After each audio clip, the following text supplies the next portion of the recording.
अस्सलाम वालेकुम अज़ीज़ान, मैं आपको आपके दोस्त आपके भाई रिया बजाज का सलाम है। आज की वीडियो बहुत ज़्यादा इंपॉर्टेंट है। अगर आप स्टॉक मार्केट में इन्वेस्टमेंट करना चाहते हैं, ये 10-15 मिनट की जो वीडियो है ये लाजमी सुने। ये जेन्युइनली बहुत इंपॉर्टेंट है और एक दफ़ा आपने इन चीज़ों को सीख लिया, समझ गए, ज़िंदगी भर की इन्वेस्टमेंट्स आपके लिए बहुत ज़्यादा आसान हो जाएंगी। मैं अपने डिफरेंट व्लॉग्स में डिफरेंट स्टॉक्स के बारे में बताता रहता हूँ कि किस स्टॉक में इन्वेस्टमेंट करनी चाहिए, कितने पैसे इन्वेस्ट करने चाहिए, कितने टाइम फ्रेम के लिए। और ज़्यादातर लोगों का मेरे पास यही कमेंट्स आते हैं, जी इसकी आप जो बात करें इसका फंडामेंटल्स बताएं या बात क्यों करें, इसकी लॉजिकल रीजनिंग्स बताएं। अब डेफिनेटली मेरे पास 5 से 6 मिनट का टाइम होता है हर व्लॉग में, तो मैं हर व्लॉग में 20-25-30 मिनट की एक्सप्लेनेशंस नहीं दे सकता, लेकिन आज ये व्लॉग मैं सेपरेटली बना रहा हूँ और मेरे आने वाले व्लॉग्स इसी बेस पर रहेंगे। जो स्टॉक्स में बताता रहूंगा किस में इन्वेस्टमेंट करें, वो इस पर्टिकुलर रिसर्च की बेस पे रहेंगे। आप चाहें तो इसको ओवरऑल पूरे के पूरे कंटेंट की एक एक बात जो मैं इसमें बताऊं, आप इसको क्रॉस वेरीफाई गूगल से भी कर सकते हैं। ये बहुत इंपॉर्टेंट लेक्चर है, इसको बहुत गौर से सुनना है और ये एक लेक्चर आपकी ज़िंदगी बदल सकता है। ये मैं बहुत असर वसूख से कह रहा हूँ उन लोगों के लिए जो लोग फर्स्ट टाइम स्टॉक मार्केट में इन्वेस्टमेंट कर रहे हैं या जिन्होंने स्टॉक मार्केट में इन्वेस्टमेंट तो की लेकिन वैसे ही रैंडमली शेयर्स उठा लिए, बेच लिए। उन्होंने बैकएंड पे फंडामेंटल्स या स्टैटिस्टिक्स ली, उसको प्रॉपर्ली एवेलुएट नहीं किया और फिर अपनी इन्वेस्टमेंट नहीं की और बाद में उनको ये रहा कि जी हमारा स्टॉक डूब गया। बड़ा इंपॉर्टेंटली ये सुनना है और मैं एक एक चीज़ इस लेक्चर में कवर करूंगा। सबसे पहले आपने चीज़ समझनी है और मैं आपको बहुत आसान लफ्ज़ों में चीज़ समझाऊंगा ताकि आपको समझ आ जाए। जिन लोगों का इकोनॉमिक्स का और फाइनेंस का बैकग्राउंड नहीं है ओवरऑल, उनको मैं प्रॉपर्ली समझाने की कोशिश करूंगा। देखिए, स्टॉक मार्केट में इस वक्त अगर आप गूगल करते हैं तो आपको पता लगता है 500-550 कंपनीज हैं जो स्टॉक मार्केट में लिस्ट हुई हैं। बड़ी कंपनियों की अगर हम बात करेंगे 100 कंपनीज हैं जो ट्रेड करती हैं, जो पैसा बनाती हैं। अब स्टॉक मार्केट में कंपनीज उतनी ही हैं। शेयर्स कब ऊपर जाते हैं? जब पैसा इन स्टॉक मार्केट की इन कंपनीज में लगना शुरू हो जाता है। जब पैसा इसमें आना शुरू होगा, इन्वेस्ट होना शुरू होगा, ऑटोमेटिकली इनकी डिमांड बढ़ेगी, सप्लाई उतनी ही रहेगी, ऑटोमेटिकली प्राइस बढ़ेगी और ये बढ़ती चली जाएगी। ये नेवर एंडिंग रहेगी जब तक पैसा इन्वेस्ट इसमें होता रहेगा। अब स्टॉक मार्केट में पैसा कब आता है, कब नहीं आता, ये सवाल ये निशान होगा। इसका जवाब मेरे इस व्लॉग में है। और जब स्टॉक मार्केट में पैसा आ जाए तो कब तक पैसा उस पर सस्टेन रहता है, ये भी बड़ी इंपॉर्टेंट चीज़ है। इस चीज़ को समझने के लिए आपने सबसे पहले समझना है म्यूचुअल फंड को। म्यूचुअल फंड एक ऐसे फंड होते हैं जिसमें एक बड़ी कंपनी मार्केट से पैसा उठा के होल्ड कर लेती है, उसने कहीं पर इन्वेस्टमेंट करनी होती है और हर साल वो ओवरऑल म्यूचुअल फंड जो हैं वो आपको रिस्पांस देते हैं। इसमें बहुत सारे ऐसे म्यूचुअल फंड हमारे मुल्क में हैं जो कि शरिया कंप्लाइंट हैं, बहुत सारे ऐसे म्यूचुअल फंड्स हैं जो कि शरिया कंप्लाइंट नहीं है। अब मैं आपको ओवरऑल खाली एक एग्जांपल देना चाहता हूँ म्यूचुअल फंड्स के हवाले से। अब मैं आपको एक एग्जांपल देना चाहता हूँ ओवरऑल म्यूचुअल फंड के हवाले से। एक हमारा म्यूचुअल फंड है मीज़ान इस्लामिक फ़ंड। अब मीज़ान इस्लामिक फ़ंड खाली मैं एग्जांपल के तौर में आपको समझा रहा हूँ। इस मीज़ान इस्लामिक फ़ंड ने, ये म्यूचुअल फंड है, ये स्टॉक मार्केट का कोई शेयर नहीं है, this is a mutual fund. अब इस म्यूचुअल फंड में जिसने अपना पैसा लगाया हुआ है, और ये शरिया कंप्लाइंट है, मीज़ान जो है इस्लामिक फ़ंड है। बहुत सारे फंड्स हैं हमारे पास म्यूचुअल फंड्स, कुछ शरिया कंप्लाइंट हैं, कुछ नहीं है, ठीक है। ओवरऑल मैं वही एडवाइस करूंगा जो शरिया कंप्लाइंट म्यूचुअल फंड्स है। और मैं इस व्लॉग में आपको म्यूचुअल फंड में इन्वेस्टमेंट करने का नहीं कह रहा, मैं इसलिए व्लॉग में बता रहा हूं कि आपने स्टॉक मार्केट में अपनी इन्वेस्टमेंट कैसे करनी है। म्यूचुअल फंड है जी, मीज़ान इन्वेस्टमेंट फंड इसे कहते हैं, ठीक है। अब इस फंड ने, अगर आपने इस फंड में 100 रुपया लगाया था तो पिछले एक महीने में इस फंड ने आपको 100 रुपये के पीछे, हर 100 रुपये के पीछे 15.47% का मुनाफा दिया। इसी फंड ने हर 100 रुपये के पीछे 3 महीनों में 35.82% का मुनाफा दिया है और हर 6 महीने में 44 रुपये का 44.41% का मुनाफा दिया। सारा का सारा डाटा आप वेरीफाई कर सकते हैं। और एक साल में हर 100 रुपये के पीछे 56.32 का इसने अपना मुनाफा दिया। मतलब एक ऐसा म्यूचुअल फंड है मीज़ान इस्लामिक फंड, इस्लामिक फंड है जो लोगों से पैसा उठा रहा है।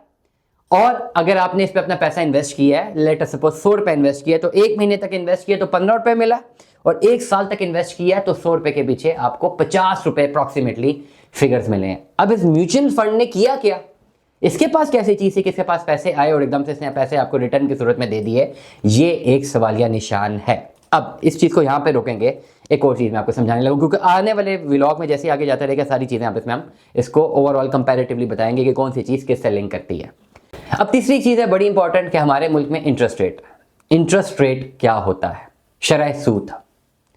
एक बात याद रखिएगा, स्टैटिस्टिकली ये प्रूवन है, हिस्टोरिकली प्रूवन है चाहे तो आप 1947 से लेकर अभी तक का डाटा खुद निकाल के देख लें, चाहे ये थंब रूल देख लें, चाहे किसी इकोनॉमिस्ट से पूछ लें, चाहे किसी फाइनेंस वाले से पूछ लें। जब जब मार्केट में या गवर्नमेंट इंटरेस्ट रेट बढ़ाएगी, लेट अस सपोज हमने पिछले 1-2 सालों में देखा कि इंटरेस्ट रेट 20 से 25% तक चला गया था। तो जब जब इंटरेस्ट रेट बढ़ेगा तो 2 तरह के म्यूचुअल फंड्स हैं, एक है लो रिस्क म्यूचुअल फंड, एक है high risk mutual fund. Low risk mutual fund वो वाला फंड होता है जो लोगों से पैसा इकट्ठा करता है और इन्वेस्ट करता है लो रिस्क वाली जगहों पे, और ये ज्यादा इन्वेस्टमेंट्स की ऊपर आरओआई तब देता है जब ओवरऑल आपका इंटरेस्ट रेट ज्यादा हो, 22 से लेकर 25% तक। लो रिस्क म्यूचुअल फंड वो फंड्स होते हैं जो कि आपसे पैसा उठाते हैं, अपने फंड में पैसा जनरेट करते हैं और फिर ये सरकार को दे देते हैं। सरकार ने 22 से लेकर 25% तक इंटरेस्ट रेट इसलिए बढ़ाया होता है क्योंकि सरकार को पैसा चाहिए होता है, इसलिए सरकार जो है कह रही होती है, चाह रही होती है कि पैसा उसके पास जाए या पैसा बैंकों में आए। तो उसकी बेस पे सरकार उनको ओवरऑल रिटर्न देती है, जो रिटर्न जो है ये लोग आप पे डिवाइड कर देते हैं। इसको बोलते हैं लो रिस्क म्यूचुअल फंड। ये तब ज्यादा अच्छा परफॉर्म करता है जब आपका इंटरेस्ट रेट बहुत ज्यादा होता है, लेकिन जब आपका इंटरेस्ट रेट कम होना शुरू हो जाता है, जिस तरह अभी ये 15% तक आ चुका है, और ये खबर बिल्कुल गलत नहीं होगी कि आने वाले टाइम पे ये 12% तक जा रहा है, और इंशाल्लाह ये बहुत बेहतरीन हो जाएगा कि ये 7 से 6% तक चला जाएगा। इस पर्टिकुलर सिनेरियो में जब सरकार जो है अपना इंटरेस्ट रेट कम कर रही है तो लो रिस्क म्यूचुअल फंड जो है ज्यादातर एक्टिव नहीं रहता, ज्यादा इसकी इन्वेस्टमेंट बेहतर नहीं रहती क्योंकि वो ओवरऑल डिपेंडेंट होती है इंटरेस्ट रेट पर। फिर यहाँ पे एक फंड्स आ जाते हैं हाई रिस्क म्यूचुअल फंड्स, वो तमाम तर फंड्स जिन्होंने लोगों से पैसा इकट्ठा किया हुआ है लेकिन उन्होंने इन्वेस्टमेंट सरकार को नहीं देनी होती, उन्होंने इन्वेस्टमेंट करनी होती है स्टॉक मार्केट में।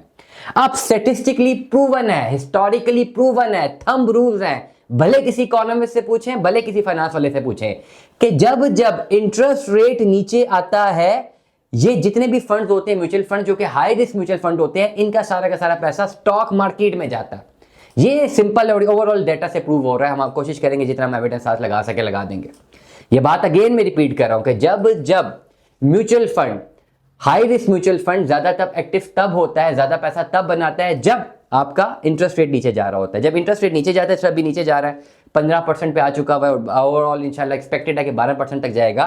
तो इस वक्त करंट मार्केट एनालिसिस में जितने भी म्यूचुअल फंड्स हैं, ये म्यूचुअल फंड जो पैसा मार्केट से इकट्ठा कर रहे हैं, इनकी इन्वेस्टमेंट्स कहाँ होंगी? इनकी इन्वेस्टमेंट जानी स्टॉक मार्केट में। अब यहाँ पे होल्ड ऑन हम फिर करेंगे। इटसेल्फ म्यूचुअल फंड के अभी तक अगर किसी को ये समझ नहीं आई तो म्यूचुअल फंड एक ऐसा फंड है, लेट अस सपोज एक बैंक है, एक स्टेट बैंक है, आपने पैसा जमा करवाने, स्टेट बैंक में जमा नहीं करवाएंगे। दो तरीके जहां पे अपना पैसा जमा करवा सकते हैं, एक बैंक में पैसा जमा करवा सकते हैं, एक आप म्यूचुअल फंड में पैसा जमा करवाते हैं। म्यूचुअल फंड में आप तब पैसा जमा करवाते हैं जब आपको उसमें रिटर्न चाहिए होता है। बैंक में भी आप लोग पैसा जमा करवाते हैं जब आपको सेविंग्स के अकाउंट पे आप रखते हैं। आप एक्चुअली ऐसा है नहीं, लेकिन आप ओवरऑल कंसिडर कर लें, अगर आपको ओवरऑल नॉलेज फाइनेंस की, इकोनॉमिक्स की नहीं है, कि एक बैंक इटसेल्फ एक म्यूचुअल फंड है, क्योंकि बहुत सारे बैंकों के अपने म्यूचुअल फंड हैं, लेकिन बहुत सारे म्यूचुअल फंड्स ऐसे भी हैं जिनके अपने बैंक नहीं है लेकिन वो म्यूचुअल फंड्स हैं। ये म्यूचुअल फंड्स क्या करते हैं? ये उठाते हैं मार्केट से पैसे, लोग खुद इनमें पैसा इन्वेस्ट करते हैं। ठीक है, लेट अस सपोज बहुत आसान कर लूं कि बैंक ने, लेट अस सपोज एक बैंक ने आपसे पैसा उठा लिया, आपका सारा पैसा बैंकों में पड़ा हुआ है, तो क्या बैंकों ने वो पैसा लॉकर में रखा हुआ है? अगर वो बैंक अपना म्यूचुअल फंड है, एग्जांपल दे रहे हैं हम, म्यूचुअल फंड को यहाँ पे रिप्लेस करो एक बैंक से, आम आदमी को समझाने के लिए कि जिसको म्यूचुअल फंड का कॉन्सेप्ट नहीं समझ आ रहा है, भाई मैं ये बताता हूँ कि लेट अस सपोज एक बैंक है, XYZ बैंक है, उस ओवरऑल उस XYZ बैंक में आप सारों का पैसा जमा हुआ है। अब वो पैसा उसने अपने लॉकर में तो नहीं रखा हुआ ना, पैसा कहीं पे मार्केट में इन्वेस्ट कर रहा है। बैंक का प्राइमरीली बिजनेस ही यही है। अब वो जो बैंक के पास आया सारा का सारा फिगर, वो अरबों खरबों रुपए की अमाउंट आई हुई है। लेट अस सपोज एक महीने में अरबों रुपया बैंक के पास मौजूद है। You can replace this name with a mutual fund. अब ये जो ओवरऑल अरबों रुपया इस म्यूचुअल फंड के पास मौजूद है, तो ये म्यूचुअल फंड जो है ये इन्होंने मार्केट में पैसा लगाना है। अब जब डेफिनेटली मार्केट में पैसा लगाएंगे तो वैसे ही आंखें बंद करके तो नहीं लगाएंगे। इनकी ओवरऑल एक डेलिब्रेट डेडिकेटेड टीम है जिसमें बड़े बड़े इकोनॉमिस्ट, जिसमें बड़े बड़े फाइनेंस की नॉलेज रखने वाले चार्टेड अकाउंटेंट, ACCA, जिनकी प्रोफेशनल नॉलेज ये है इन्वेस्टमेंट्स की, उन्होंने प्रॉपर टीम हायर की हुई है कि भाई ये आपके पास ये म्यूचुअल फंड आ रहा है एक महीने का, ये फंड हम आपको दे रहे हैं, लगाएं जहां पे लगाना है, लेकिन वहां पे लगाएं जहां से रिटर्न है, क्योंकि हमने अपने इन्वेस्टर्स को, जिन लोगों ने हमें पैसा जमा कराया हुआ है, भाई हमने उनको रिजल्ट देना है। जिस तरह मैंने आपको मीज़ान म्यूचुअल फंड का भी बताया कि जी इन्होंने एक महीने में 15 रुपए का, हर 100 रुपए के पीछे 15 रुपए का रिटर्न अपने लोगों को दिया जिन्होंने इन्वेस्टमेंट की हुई थी। अब ये जो डेडिकेटेड टीम है ये बेस्ड होती है बहुत बड़ी रिसर्च के ऊपर। अब ओवरऑल लेट अस सपोज आपने कोई कंपनी चला रहे हैं ना, तो अकाउंटेंट भी किसी ऐसे को नहीं रखेंगे जिसने बीकॉम ना किया होगा। ये तो बात आप ज़हन नशीन में कर लें कि ये तो बड़े बड़े टेक्नोक्रेट्स हैं। अब जब ये फंड इनके पास गया, इन्होंने, इस पूरी टीम ने क्या करना होता है कि इस फंड को एलोकेट करना होता है। ये 100% का फंड है, लेट अस सपोज अगर इनके पास 100 रुपये है तो इन्होंने एलोकेट करना होता है कि भाई 100 रुपये से हमने 30 रुपये पेट्रोलियम सेक्टर में लगाने हैं, 20 रुपये हमने आईटी में लगाने हैं, 40 रुपये हमने इधर लगाने हैं। वो पूरा का पूरा डिवाइड करके अपना एक पोर्टफोलियो डेवलप कर लेते हैं कि हाँ हमने इतना पैसा यहाँ पे लगाना है। और वो पैसा उठा के वो डेफिनेटली कहाँ पे लगा, स्टॉक मार्केट में, उन कंपनीज में लगाते हैं जो कंपनीज उस सेक्टर में काम कर रही हैं। डेफिनेटली वो पैसा जो आपने इन्वेस्ट किया हुआ है म्यूचुअल फंड में, जो कि एक हाई रिस्क म्यूचुअल फंड है, वो सारों का अरबों खरबों रुपया वो म्यूचुअल फंड क्या करता है कि लगा देता है आपके स्टॉक मार्केट में और डिफरेंट कंपनीज के शेयर्स बाय कर लेता है। अब आपको कौन से शेयर्स बाय करने हैं, सिंपल है कि भाई खुद तो आप नहीं कर सकते ना इतनी ज्यादा तक दो कितनी रिसर्च। तो अगर ये पता चल जाए कि भाई उन म्यूचुअल फंड्स ने अपना पैसा किस तारीख को कौन कौन से स्टॉक में लगाया है और कितना परसेंट लगाया है, किस कंपनी में लगाया हुआ, खाली वो कंपनियों के नाम पता चल जाए और उन कंपनियों की वैल्यूएशन अब अगर खाली आप देख लें अपने ऐप के ऊपर कि जी 1 महीने पहले इनके स्टॉक का क्या रेट था, 6 महीने पहले का रेट था, 6 महीने से ये म्यूचुअल फंड इस पर्टिकुलर कंपनी में पैसा लगा रहा है और कंसिस्टेंटली ग्रोथ आ रही है, तो मतलब यही तो वो शेयर है जो बाय करना है। It is as easy as that. पता क्या करना है, वो म्यूचुअल फंड जो हाई रिस्क म्यूचुअल फंड्स हैं वो कहां पर पैसा लगा रहे हैं, दैट इज इंपॉर्टेंट। अब मैं बताता हूं इस वक्त वो कहां पे पैसा लगा रहे हैं। तो इस वक्त अगर मैं सिर्फ टॉप 10 कंपनीज बताऊं जिनमें म्यूचुअल फंड्स ने अपना पैसा लगाया हुआ है तो you will be amazed to know. एक सिंबल है PPL, Pakistan Petroleum Limited. 76 companies ने, 76 म्यूचुअल फंड्स ने इस पे अपना पैसा लगाया हुआ है। टोटल पैसा कितना लगा हुआ है, 16 अरब 92 करोड़ 9,08,03 रुपया। मतलब इस वक्त 76 फंड्स ने अपना पैसा पीपीएल में लगाया हुआ। पीपीएल में अगर आप देख लेते हैं कि जी पीपीएल में अगर पैसा लगाया हुआ है तो पीपीएल जा कहां पे रहा है, अभी आके पीपीएल की ओवरऑल सारी वैल्यूएशन देख लेते हैं। पाकिस्तान पेट्रोलियम लिमिटेड है, आज की तारीख में भाई ये ₹1.69 शेयर जो है ये बढ़ा है। ठीक है, इस वक्त शेयर की प्राइस है इसकी 176 रुपये आज की तारीख। और मैं आपको अभी ओवरऑल डाटा बता रहा हूं कि अक्टूबर का डाटा अगर हमारे पास है, अक्टूबर के डाटा के अकॉर्डिंगली ये सारा का सारा पैसा यहाँ पे इन्वेस्ट हुआ है पीपीएल में। और खाली अगर हम अभी 1 महीने की वैल्यूएशन करें तो हमें पता लगता है कि भाई पीपीएल का शेयर आज से 1 महीना पहले 7 नवंबर को ये था शेयर ओवरऑल 147 रुपीज़ का, 147 रुपये का शेयर था।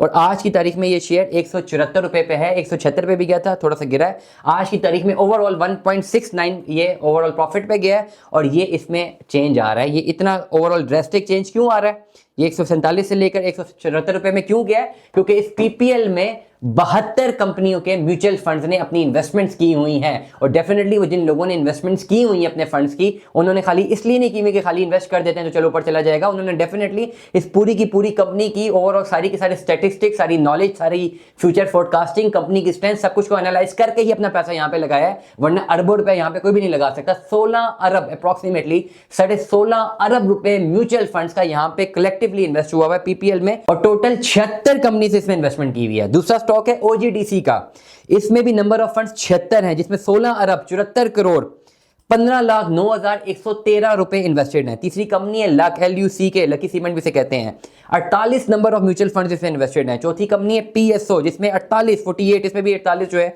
म्यूचुअल फंड इन्वेस्टेड हैं। HUBC में 42 हैं, मारी में 41 हैं, MEBL में 39 है, सिस्टम्स में 38 हैं, FCCL में 34 है और UBL में 33 म्यूचुअल फंड इन्वेस्टेड है। सबसे ज्यादा पैसा जो इन्वेस्ट हुआ है 16 अरब रुपए का पैसा इन्वेस्ट हुआ पीपीएल में। और फिर से डिक्लाइन ओवरऑल थोड़े थोड़े कम हो रहे हैं। टोटल टॉप 10 मैंने आपको ऐसे स्टॉक्स बताए हैं जिसमें म्यूचुअल फंड का ज्यादातर पैसा इसमें इन्वेस्टेड है। तो ये वो सारी की सारी साइंस है जिससे आप प्रेडिक्ट करते हैं, मैं प्रेडिक्ट करता हूं रोजाना अपने ब्लॉग्स में कि भाई ये वाला ओवरऑल इतना म्यूचुअल फंड, इतना ज्यादा स्टॉक फलानी तारीख को, इतना ज्यादा होल्डिंग फलानी कंपनी ने की, अपने पूरे स्टॉक का इतना % फलाने शेयर पे लगा दिया, मतलब ये शेयर का प्राइस ऊपर जा सकते हैं। फिर ओवरऑल प्राइस को एवेल्युएट किया, पिछले 1 महीने में देखा, 2 महीने में देखा, पता लग गया परफॉर्म कर रहा है। 100% यही वो शेयर है जो कि आने वाले 1-2 महीनों में मजीद परफॉर्म करेगा या 6 महीने तक परफॉर्म करेगा। इसी तरह एक शेयर में खाली आप इन्वेस्ट नहीं करते, 8 से 10 कंपनीज में ओवरऑल म्यूचुअल फंड इन्वेस्टमेंट की हुई है।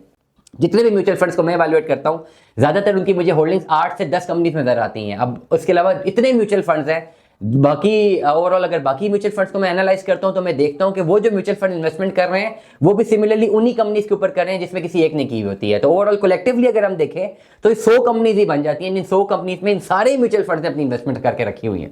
तो ओवरऑल हमने 100 कंपनीज का एनालिटिक्स का चार्ट देखना है और देखना है कि कब कब इसमें इन्वेस्टमेंट आ रही है और कब इससे इन्वेस्टमेंट जा रही है। ओवरऑल ये भी डाटा देखना है और इसकी बिहाफ पे मैं रोजाना आपको ब्लॉग्स करके बताता रहूंगा कि भाई आपने कैसे ओवरऑल जो है इसको एनालाइज करना है, क्या खबरें हैं, म्यूचुअल फंड कहाँ पे इन्वेस्ट हुआ है, और इसी बेस पर आप अपना जो है डिसीजन ले सकते हैं कि आपने पर्टिकुलरली कौन से स्टॉक में इन्वेस्ट करना है, कौन से स्टॉक में इन्वेस्ट नहीं करना। This is now as simple as that. बहुत सारे लोग ये कंप्लेन कर रहे थे जी मैं फंडामेंटल्स नहीं बता रहा, मैं नॉलेज नहीं कम्युनिकेट कर रहा। 5 मिनट के व्लॉग में मेरे पास नहीं इतना टाइम होता कि मैं इतनी बड़ी साइंस समझा सकूं, क्योंकि टेक्निकल टर्म्स हैं, हर टर्म एक दूसरे से इंटरलिंक्ड है।